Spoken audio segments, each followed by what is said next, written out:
ఉపవాస ప్రార్థనకు కూడి వచ్చినటువంటి మీ అందరికీ ప్రభు పేరట నా హృదయపూర్వకమైన వందనాలు ఇస్తున్నా. ప్రజలాడు హల్లెలూయా చెప్పాలి అందరి గట్టిగా హల్లెలూయా.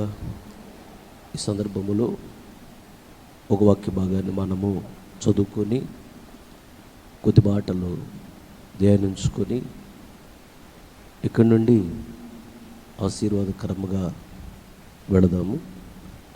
చదవండి. మత్తయి సువార్త 11వ అధ్యాయము 29-28 వచనాలు. ప్రయాసపడి భారము మోసుకొనుచున్న సమస్త జనులారా నా యొద్దకు రండి, నేను మీకు విశ్రాంతి కలుగజేతును. నేను సాత్వికుడను, దీన మనస్సు గలవాడను గనుక మీ మీద నా కాడి ఎత్తుకొని నా యొద్ద నేర్చుకొనుడి, అప్పుడు మీ ప్రాణమునకు విశ్రాంతి దొరుకును. ఏలైనగా నా కాడి సులువుగాను నా భారము తేలికగానున్నది. చాలు. ఈ వాక్య భాగాన్ని మనము గమనించినట్లయితే ఈ వాక్య భాగంలో స్వయముగా యేసయ్య మాట్లాడుతూ ఉన్నాడు. ఆయన మాట్లాడుతూ ఏమంటున్నాడంటే, ప్రయాసపడి భారము మోసుకొనుచున్న సమస్త జనులారా నా యొద్దకు రండి, మీ భారాలన్నిటి నుండి విడిపించి మీకు విశ్రాంతిని అనుగ్రహిస్తాను అని దేవుడు మాట్లాడుతూ ఉన్నాడు. అయితే ఏ ఏ భారాలు మీరు మోస్తున్నారో నాకైతే తెలియదు. మీ కుటుంబాలలో అప్పులు భారంగా ఉన్నాయి, కొందరికి దరిద్రత భారంగా ఉన్నది, నిందలు అవమానాలు భారంగా ఉన్నాయి, కొందరికి నిరుద్యోగ సమస్య భారంగా ఉన్నది, కొందరు రోగాలు అనే భారాన్ని మోస్తూ ఉన్నారు, కొందరైతే పాపాన్ని భారములాగా మోస్తూ ఉన్నారు. ఇలా రకరకాల భారాలు ఉన్నాయి. ఆ భారాల నుండి విడుదల పొందలేక, ఎలా విడుదల పొందాలో తెలియక, చేతకాక ఎన్నో ప్రయత్నాలు చేస్తున్నారు, కానీ విడుదల పొందలేక నానా ఇబ్బందులు పడుతూ ఉన్నారు. అయితే నువ్వు పడుతున్న ఇబ్బందులను దేవుడు చూశాడు. చూచినటువంటి దేవుడు నీ భారాలన్నిటి నుండి విడిపించాలని ఆశపడి ఇలా దేవుడు నీతో మాట్లాడుతున్నాడు. అది ఏ భారమైనా నీకు అసాధ్యం అది, కానీ దేవునికి సమస్తము సాధ్యమే. ఆయన నీతో మాట్లాడుతున్నాడు. ప్రయాసపడి భారము మోసుకొనుచున్న సమస్త జనులారా, అందరినీ పిలుస్తున్నాడు, అన్ని రకాల జాతుల వారిని పిలుస్తున్నాడు. నా యొద్దకు రండి, మీ భారాలన్నిటి నుండి నేను విడిపిస్తాను, మీకు విశ్రాంతిని అనుగ్రహిస్తానని దేవుడే తేటగా నీతో మాట్లాడుతున్నాడు. నమ్మిన వాళ్ళు గట్టిగా చప్పట్లు కొడుతూ దేవుని నామాన్ని మహిమపరచండి. ప్రజలాడు హల్లెలూయా చెప్పాలందరూ గట్టిగా హల్లెలూయా. నువ్వు ఏ భారాన్ని మోస్తూ ఉన్నావో ఆ భారాన్ని మోయలేక కన్యలనే అన్నపానాలుగా భుజిస్తూ ఉన్నావేమో, దుఃఖ సముద్రులు మునిగిపోతూ ఉన్నావేమో, ఏదో ఒకటి చేసుకొని చనిపోతే మంచిది కదా అని వేదన చెందుతున్నావేమో, బాధపడుతున్నావేమో. తేటగా దేవుడు నీతో మాట్లాడుతున్నాడు. ఇప్పుడు నువ్వు మోస్తున్న భారం నీకు ఎల్లకాలం ఉండదు, కంగారు పడకు. ఉండిద్ది అనుకుంటే ఉండిద్ది, ఉండదు అనుకుంటే ఉండదు. మనం ఎలా నమ్ముతామో అలా జరుగుతుంది. నమ్ముట నీ వలనైతే నమ్మువానికి సమస్తము సాధ్యమే. కీడు జరిగిద్ది అని నమ్మితే కీడే జరిగిద్ది, నాకు మేలే జరిగిద్ది అని నమ్మితే మేలే జరిగిద్ది. యోబు జీవితాన్ని గమనించినప్పుడు యోబు ఏది వచ్చునని బహుగా అనుకున్నాడో అదే వచ్చిందంట. కీడు జరిగిద్దేమో అనుకున్నాడు, కీడే జరిగింది. అలా కాదు, మాకు మేలే జరిగింది. ఎలాంటి పరిస్థితులు, ఓ భయంకర పరిస్థితులు నీకు ఎదురైనా, నీ చుట్టూ ముట్టడి వేసినా, నీ గుండెల్లో ఉండవలసినటువంటి ఆశ ఏంటంటే నాకు మేలే జరుగుతుంది. దేవునికి స్తోత్రం. చెప్పలు గట్టిగా హల్లెలూయా. కీడు నా యొద్దకు రాదు, నా దేవుడు నాకు మేలే చేస్తాడు, కీడు చేయడు, నాకు మేలే జరుగుతుంది అని నమ్మాలి. అలా ఎప్పుడైతే నమ్ముతావో నీకు మేలే జరుగుతుంది. నా దేవుడు నాతో మాట్లాడుతున్నాడు, ప్రయాసపడి భారము మోసుకొనుచున్న సమస్త జనులారా నా యొద్దకు రండి, మీకు విశ్రాంతినిస్తాను అంటున్నాడు కదా. నా భారాలన్నిటి నుంచి ఆయన విడిపిస్తాడు, నాకు విశ్రాంతి ఇస్తాడు. నమ్మాలి, సంతోషంగా ఉండాలి, ఇంకా ధైర్యంగా ఉండాలి, నిబ్బరంగా ఉండాలి. దేవుడు ఈ వాగ్దానాన్ని మీ జీవితంలో నెరవేర్చబోతూ ఉన్నాడు. ఆమేన్, హల్లెలూయా. అయితే ఆ క్రింద గమనించినట్లయితే అక్కడ ఒక మాట అంటాడు యేసయ్య, నా కాడిని ఎత్తుకొని నా భారము మీరు మోయండి, అప్పుడు మీ భారాలన్నీ నేను మోస్తాను. మీ భారాన్ని మీరు మోయలేరు, అది చాలా కష్టం మీకు. మీ భారాన్ని నా మీద మోపండి, నేను మోస్తా, నాకు ఈజీ. అయితే నా భారాన్ని మీరు మోయండి, అది మీకు ఈజీ అంటున్నాడు దేవుడు. నా భారాన్ని మీరు మోసినట్లయితే మీ భారాలన్నీ నేను మోసి మీకు విశ్రాంతినిస్తాను అంటున్నాడు దేవుడు. అయితే ఆయన భారాన్ని మోయటానికి అవసరమైనవి కొన్ని ఉన్నాయి. అక్కడే చెప్తున్నాడు, నేను సాత్వికుడను, దీన మనసు గలవాడును, నా యొద్ద మీరు నేర్చుకోండి అంటున్నాడు. దేవుని భారాన్ని మనము మోయాలి అంటే సాత్వికము, దీన మనసు చాలా అవసరము. ఈ సాత్వికము పూర్తిగా దేవునికి లోబడుట, బాగా విని విధేయత కలిగి ఉండుట, బాగా పశ్చాత్తాపం కలిగి ఉండుట, ఈ సాత్వికము చాలా అవసరం. అందుకని ప్రభు దగ్గర, ప్రభువా నీ సాత్వికము, నీలో ఉన్న దీన మనసు నాకు అనుగ్రహించండి, నీ భారాన్ని నేను మోస్తానయ్యా, నా భారాలన్నిటి నుండి విడిపించి నాకు విశ్రాంతినివ్వని ప్రభువుని అడుగు. నీ భారాలన్నిటి నుంచి విడిపించి దేవుడు నీకు విశ్రాంతిని అనుగ్రహించబోతున్నాడు. ప్రజలాడు హల్లెలూయా. అక్కడే క్రింద ఒక మాట అంటాడు 30వ వచనంలో, ఎలాగనగా నా కాడి, అదుగో నా కాడి సులువుగా ఉంటుంది మీకు మోయటానికి, నా భారము తేలికగా ఉంటుంది మీకు. ఎప్పుడైతే ఇది మోస్తారో మీ ప్రాణమునకు విశ్రాంతి దొరుకుతుంది. ఆమేన్. అలా దేవుడు నీకు విశ్రాంతిని అనుగ్రహించాలని ఆశపడుతూ ఈ మాటలు నీతో చెప్తున్నాడు. ఏదో మందిరానికి వచ్చిపోవటం కాదు, కానీ ఆయన భారాన్ని మోయాలనే ఆశ నీ గుండెల్లో ఉండాలి. ఆయన భారము మనకు చాలా ఈజీగా ఉంటుంది. ఆయన భారాన్ని మన మీద పెట్టాడు అంటే ఆ భారాన్ని మోయటానికి అవసరమైన కృపను కూడా మనకిస్తాడు.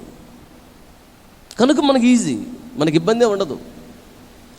కనుక దేవా నీ భారాన్ని నేను మోస్తానయ్యా, అవసరమైన ఆ సాత్వికము, దీన మనసు నాకు అనుగ్రహించండి, నా భారాలన్నిటి నుండి విడిపించి నాకు విశ్రాంతినివ్వండి అయ్యా, నీ సాక్షిగా ఉంటానయ్యా. ఇలా ఈ రోజు నుండి అడగటం ప్రారంభించు. ఎన్నో సంవత్సరాల నుండి నువ్వు మోస్తున్న భారాల నుండి దేవుడు నిన్ను విడిపించి నీకు విశ్రాంతిని అనుగ్రహించబోతున్నాడు. ఆమేన్, హల్లెలూయా. అయితే నా భారాన్ని మీరు మోయండి, మీ భారాలన్నిటినీ నేను మోసి మీకు విశ్రాంతిని ఇస్తాను అంటున్నాడు కదా. దేవుని గుండెల్లో ఉన్న భారం ఏంటి? అని గమనించినట్లయితే చదవండి. కొరింథీయులకు రాసిన మొదటి పత్రిక 9:16 సువార్తను ప్రకటించుచున్నను, మాకు అతిశయ కారణము లేదు. సువార్తను ప్రకటించవలసినటువంటి భారము మా మీద మోపబడి ఉన్నది. అయ్యో, సువార్తను ప్రకటింపకపోయిన ఎడల మాకు శ్రమ చాలు. దేవుని గుండెల్లో ఉన్నటువంటి ఈ భారాన్ని అపోస్తుడైనటువంటి పౌలు గారు గుండెల్లో పెట్టాడు. ఏంటి భారము? అపోస్తుడైన పౌలు గారు చెప్తున్నాడు, అయ్యో, సువార్తను ప్రకటించవలసిన భారము నా మీద మోపబడి ఉన్నది అంటున్నాడు. అపోస్తుడైనటువంటి పౌలు గారి మీద ఈ సువార్త భారము ఎవరు మోపారు? యేసయ్యే పెట్టాడు. అపోస్తుడైనటువంటి పౌలు గారు ఈ సువార్త భారాన్ని మోసాడు. కనుకనే అపోస్తుడైనటువంటి పౌలు గారిని దేవుడు బాగా దీవించాడు, బాగా గణపరిచాడు. ప్రపంచంలో బైబిల్ తెలిసిన ప్రతి వ్యక్తికి అపోస్తుడైన పౌలు గారు తెలుసు. కారణం ఏంటంటే సువార్త అనే భారము అపోస్తుడైన పౌలు గారు మోసాడు. ఈయన భారాలన్నిటి నుంచి దేవుడు విడిపించి ఈయన బాగా గణపరిచాడు. కనుక దేవుడు అంటున్నాడు, మీ భారాలన్నిటి నుంచి విడిపించి మీకు విశ్రాంతినిస్తాను, నా భారం మీరు మోయండి అంటున్నాడు. అది మీకు తేలిక. ఏంటి దేవుని గుండెల్లో ఉన్న భారం అంటే సువార్త భారము. సువార్త అనగానే సువార్త కోటాలు పాస్టర్ గారు పెట్టుకుంటాడు, ఆయనే పోయి మైకులు కట్టుకుంటాడు, ఆయనే పట్లేసుకుంటాడు, ఆయనే లైట్లు కట్టుకుంటాడు, ఆయనే చూసుకుంటాడు, మనకెందుకులే అని అనుకోకూడదు. సువార్తను ప్రకటించవలసిన భారం మనందరి మీద ఉన్నది, మనందరి బాధ్యత. నీకు ఎవరో సువార్త ప్రకటిస్తేనే నిజదేవుడు యేసు ప్రభువుని తెలుసుకొని దేవుని సన్నిధికి వచ్చి దేవుని దీవెనను అనుభవిస్తూ ఉన్నావు, దేవుని రాజ్యాన్ని సిద్ధపడుతున్నావు. నీకెవరో సువార్త ప్రకటించకపోతే నువ్వు దేవుని నమ్ముకోలేవు కదా. అలాగే నీకెవరో సువార్తను ప్రకటించినట్లుగా నీవు కూడా ఇతరులకు సువార్తను ప్రకటించవలసిన బాధ్యత ఉన్నది. ఇప్పుడున్న పరిస్థితులను బట్టి బయటికి వెళ్ళి సువార్తను ప్రకటించలేని పరిస్థితులు, కష్టమైన పరిస్థితులు వచ్చాయి. ఇప్పుడు ఒక విధంగా చెప్పాలంటే దైవజనుల దగ్గరికి వచ్చి దైవజనుల దగ్గర అడిగి భక్తి నేర్చుకునే పరిస్థితులు ఇప్పుడు కష్టమయ్యాయి. మేము మీ దగ్గరికి రాలేని పరిస్థితులు వస్తున్నాయి. ముందు ముందు ఇంకా కష్టంగా ఉండిద్ది పరిస్థితులు. మేము మీ దగ్గరికి రాలేము, మీరు మా దగ్గరికి రాలేము. అప్పుడు పరిస్థితులు ఎలా ఉంటాయంటే ఒక విశ్వాసి తనంతట తానుగా ప్రార్థన చేసుకొని పరిశుద్ధతను కాపాడుకొని పాపంలో పడకుండా తన జీవితాన్ని కాపాడుకొని పరలోక రాజ్యానికి సిద్ధపడవలసిన పరిస్థితులు వస్తాయి. ఇప్పుడు అలాంటి పరిస్థితులు వస్తున్నాయి. ఇక దైవజనుడు నీకు వాక్యం చెప్పి నిన్ను బలపరిచేటువంటి రోజులు దూరం అవుతున్నాయి. ఎవరంతటి వాళ్ళుగా ప్రార్థన చేసుకొని పరిశుద్ధతను కాపాడుకొని దేవుడి రాజ్యాన్ని సిద్ధపడవలసిన పరిస్థితులు వస్తున్నాయి. అలాంటప్పుడు నీకు ఇంకెవరు వాక్యం చెప్తారు? అందుకని దీపమండగాని ఇల్లు చక్కబెట్టుకున్నట్లుగా ఇలా వాక్యము నీకు దొరుకుతున్నప్పుడే బాగా వాక్యాన్ని వినాలి, వాక్యాన్ని గుండెల్లో దాచుకోవాలి, వాక్యానుసారమైన జీవితం చేయటం ప్రారంభించాలి, దేవునిలో బాగా ఎదగాలి. అలాగే ఇప్పుడు సువార్తను ప్రకటించడం బయటికి వెళ్ళి మాకే చాలా కష్టంగా ఉంది, మాతో మీరేమొస్తారు? కానీ సువార్తను ప్రకటించగలము. ఎలాగంటే ఫోన్ల ద్వారా మీ బంధువులు స్నేహితులతో మీరు మాట్లాడుతూ ఉంటారు. ఫోన్ తీసుకున్నారంటే ఎటు పోయిన విషయం ఇక్కడికి వచ్చిద్ది. ఎక్కడికి వచ్చిద్ది? ఏంటంట, మీ ఏరియాలో ఏమన్నా కేసులు బయటపడ్డాయా, కరోనా కేసులు, ఏంటి విషయము?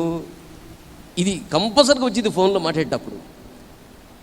ఈ మాట మాట్లాడుతున్నారు, గంటలు గంటలు మాట్లాడుతున్నారు కదా, ఏమైనా దేవుని గురించి చెప్తున్నావా? వాళ్ళు అడగపోయి నువ్వు చెప్పాలి. ఏంటంటే ఇది దేవుని ఉగ్రత. ఎంత చెప్పినా సేవకులు వినకుండా దేవుడు లేడు, గీవుడు లేడు, ఇదంతా భ్రమ అని విచ్చలవిడికి తిరుగుతున్నారు జనాలు. సృష్టించిన సృష్టికర్తను మనుషులు మర్చిపోయారు, ఇష్టం వచ్చినట్టు ప్రవర్తిస్తున్నారు. పాపం విస్తరించింది. దేవుడు త్వరగా రానై ఉన్నాడు. ఆయన వస్తే ఎవరు పరలోక రాజ్యంలో ప్రవేశించలేని పరిస్థితి. అందుకని దేవుడే స్వయముగా ఇప్పుడు దిగి వచ్చి పరిచర్య చేస్తున్నాడు. ఏంటి ఆయన చేసే పరిచర్య అంటే మరణ భయాన్ని పెట్టాడు. ఇప్పుడు ఇంటిలో ఉన్న ఎక్కడ ఉన్నా తప్పించుకోలేరు, కరోనా వల్ల చనిపోతున్నారు. యేసు ప్రభు తప్ప వేరొక దేవుడు లేడు. యేసు ప్రభు ఒక్కడే నిన్ను కాపాడగలడు. స్వస్థపరచు యెహోవా నేనే అని యేసే చెప్పాడు. నీ స్నేహితులకు చెప్పు సువార్త, నీ బంధువులకు చెప్పు సువార్త. యేసయ్యను నమ్ముకుంటేనే తప్ప నువ్వు విడుదల పొందలేవు. ఇలా సువార్త చెప్పొచ్చు. ఇప్పుడు చాలామంది ప్రతి ఒక్కరు కూడా మరణ భయంతో గడగడ వణిగిపోతున్నారు. ఇలాంటి సందర్భంలో వాళ్ళు సువార్త చెప్పాలి. నువ్వు యేసయ్యను నమ్ముకుంటేనే బాగుపడతావు, యేసయ్యను నమ్ముకుంటేనే మీరు విడుదల పొందుతారు. యేసయ్య నిజమైన దేవుడు నమ్మి ఆయన కొరకు బ్రతికితేనే చావకుండా బ్రతికుంటారు. ఇక్కడే కాదు, అగ్నిగుణాన్ని కూడా వెళ్ళకుండా కాపాడబడతారు అని వాళ్ళకి ఈ టైంలో సువార్త చెప్పాలి. ఫోన్లో మాట్లాడుతూ ఉన్నారు, ఒక 200 రూపాయలు ఆ కార్డు వేయించుకున్నారంటే అన్లిమిటెడ్, నెలంతా అది ఇన్ని గంటలు మాట్లాడినా అయిపోదు. ఏదేదో మాట్లాడుతున్నావు కదా, సువార్త చెప్తున్నావా నీ స్నేహితులకి, బంధువులకి? ఒకసారి ఆలోచించు. ఇది మంచి అవకాశం. సువార్త చెప్పవలసిన బాధ్యత నీ మీద ఉన్నది. దేవుడు అంటే భయం లేకుండా ప్రవర్తిస్తున్నారే, అనడం అంటే భయం ఉండిద్ది. ఆ వ్యక్తికి చెప్పాలి, నువ్వు ఎట్లాగైనా కరోనా వచ్చింది నీకు, ఏందంటే చెప్తున్నావు, వచ్చింది అంతే, నువ్వు ఎంత జాగ్రత్తగా ఉన్నా వచ్చిందే. కానీ యేసు ప్రభువు నమ్ముకుంటేనే అది వచ్చినా ఎట్లా వచ్చింది అట్లాగే పోతే నీకేం కాదని చెప్పాలి. ప్రజలాడు హల్లెలూయా. సువార్తని చెప్పి అనేక మందిని దేవుని యొద్దకు నడిపించాలి, దేవుని వైపు త్రిప్పాలి. ఆ భారము మన మీద ఉన్నది. ఈ భారం ఎప్పుడైతే నువ్వు కలిగి ఉంటావో నీ భారాలన్నిటి నుంచి దేవుడు విడిపిస్తాడు. ఆ భారం లేదా? సువార్త అనే భారము నా గుండెల్లో పెట్టండి అయ్యా అని ప్రభువుని అడగాలి. ఇంకొక మాట గమనిస్తే యెషయా గ్రంథము 52వ అధ్యాయము 7వ వచనం, సువార్తను ప్రకటించుచు సమాధానమును చాటించుచు సువర్తమానము ప్రకటించుచు రక్షణ సమాచారము ప్రచురించువాని పాదములు నీ దేవుడు ఏలుచున్నాడని సియోనుతో చెప్పుచున్నవాని పాదములు పర్వతముల మీద ఎంతో సుందరములు. ప్రజలాడు హల్లెలూయా. సువార్తను ప్రకటించే వారి పాదములు ఎంతో సుందరములంట. పాదములు అంటే ప్రవర్తన, సుందరము అంటే అందము. ఎవరైతే సువార్త భారము కలిగి సువార్తను ప్రకటిస్తూ ఉంటారో, అనేక మందిని దేవుని ఎదుగు నడిపిస్తూ ఉంటారో, వారి ప్రవర్తనను చాలా అందముగా మారుస్తాడంట. అంటే ప్రవర్తనలో ఏదైనా చెడ్డ అలవాట్లు ఉన్నా ఆ చెడ్డ అలవాట్లన్నిటి నుంచి విడిపించి అందమైనటువంటి ప్రవర్తన అనుగ్రహిస్తాడు. అంటే మంచి ప్రవర్తన అనుగ్రహిస్తాడు, ఓ మంచి సాక్ష్యాన్ని ఇస్తాడు దేవుడు. అది సువార్తను ప్రకటించు అని పాదములు ఎంతో సుందరములు అంటే దాని అర్థం అది, ఓ మంచి సాక్ష్యాన్ని ఇస్తాడు. ఒకటి. రెండోది, సువార్తను ప్రకటించే వారిని తీసుకెళ్ళి ఎక్కడ పెడతాడంటే దేవుడు? ఎక్కడ? పర్వతముల మీద. పర్వతములు అంటే 3 అనుభవాలు ఉన్నాయి పర్వతములో. మనకు వినుకొండలో కొండ ఉంది, ఆ కొండ మీద కొండ, కొండ మీద కొండ, 15 కొండలు పెడితే ఇంచుమించుగా ఒక పర్వతం. పర్వతం అంటే అంత ఎత్తు ఉండిద్ది, 1000 మీటర్ల ఎత్తులో ఉంటాయి. అయితే ఈ పర్వతంలో ఉన్న అనుభవం ఏంటంటే, పర్వతంలో 3 అనుభవాలు ఉంటాయి. ఒకటి, పర్వతము చాలా ఎత్తుగా ఉంటుంది. ఆ పర్వతం మీద తీసుకుని నేను పెడతాడంట సువార్త ప్రకటించే వ్యక్తి అయితే. చాలా ఎత్తైనటువంటి స్థితి అనగా చాలా ఉన్నతమైన స్థితిలో చాలా గొప్పగా ఉంచుతాడు. ప్రజలాడు హల్లెలూయా. అది ఒకటి. రెండోది, పర్వతము అంటే స్థిరంగా ఉంటుంది. గాలివానలు వచ్చిన, తుఫాన్లు వచ్చిన పర్వతం అటు ఇటు కదలదు, స్థిరముగా ఉంటుంది పర్వతం. అలాగే సువార్తను ప్రకటించే వారిని దేవుడు ఎలా దీవిస్తాడంటే పర్వతం వల్లే స్థిరంగా ఉంచుతాడు. అంటే దాని అర్థం ఏంటంటే, నీకు ఇచ్చినటువంటి ఆ గొప్ప దీవెనలు నీ వంశంలో స్థిరంగా ఉంటాయి. ప్రజలాడు హల్లెలూయా. అది రెండో దీవెన. మూడోది, పర్వతములు మన అనుభవం ఏంటంటే, పర్వతము చాలా ఎత్తుగా ఉంటుంది కాబట్టి చాలా దూరంగా ఉన్న వాళ్ళకి కనపడుతుంది. నువ్వు పర్వతం మీద ఉన్నావంటే నువ్వు కూడా చాలా దూరము కనిపిస్తూ ఉంటావు.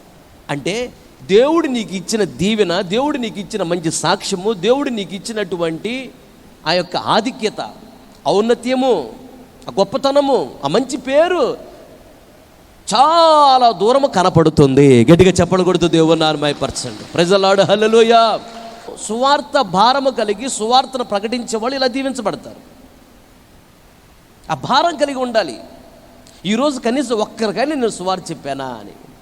ఈ టైంలో ఎన్నెన్నో మాట్లాడుతూ ఉంటారు. నువ్వే ఫోన్ చేయి, ఫోన్ చేసి ఫోన్లో ఏంటి సంగతి, ఎలా ఉన్నారు, బాగున్నారా అని చెప్పి చిన్నగా కరోనా విషయం బయటికి తీసుకురావాలి. తీసుకుని వచ్చి అప్పుడు చెప్పు నీట్గా.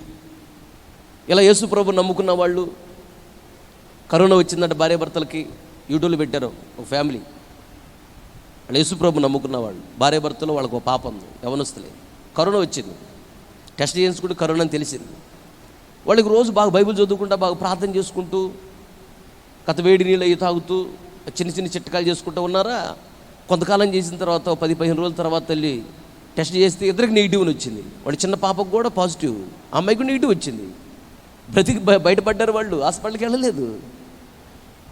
చూడండి, ప్రార్థన చేసుకుంటున్నారు, బైబిల్ చదువుకుంటున్నారు. చూసావు దేవుడు అంత గొప్ప కార్యం చేశాడు. నువ్వే మాకు దిక్కు ప్రభువా, నువ్వే మమ్మల్ని విడిపించు ప్రభువా అని. వచ్చింది, ఎలా వచ్చింది అలాగే వెళ్ళిపోయింది. వాళ్ళు ఏం చేయలేదు. కానీ చాలామంది చనిపోతున్నారు. దేవుడు వాళ్ళని చూడు ఎలా కాపాడాడు. ఇలాంటి సాక్ష్యాలు చెప్పాలి. అలా నా భారాన్ని మీరు మోయండి, మీ భారాలన్నీ నేను మోసి మీకు విశ్రాంతినిస్తాను అంటున్నాడు. దేవునికి స్తోత్రం. కనుక దేవుని భారాన్ని మనం మోయాలి.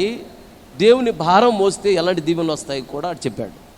అక్కడ అపోస్తలుడైన పౌలు గారు అంటాడు, సువార్తను ప్రకటించకపోతే నాకు శ్రమ అన్నాడు. సువార్తను ప్రకటించకపోతే ఏమొచ్చిందంట? శ్రమలు వస్తాయి. అది సువార్త భారము కలిగి సువార్తను మనం ఎప్పుడైతే ప్రకటిస్తూ ఉంటామో మనకున్న శ్రమలన్నీ పోతాయి. దేవునికి స్తోత్రం. సువార్తను ప్రకటించకపోతే శ్రమ, సువార్తను ప్రకటిస్తే ఉన్న శ్రమలు మొత్తం పోతాయి.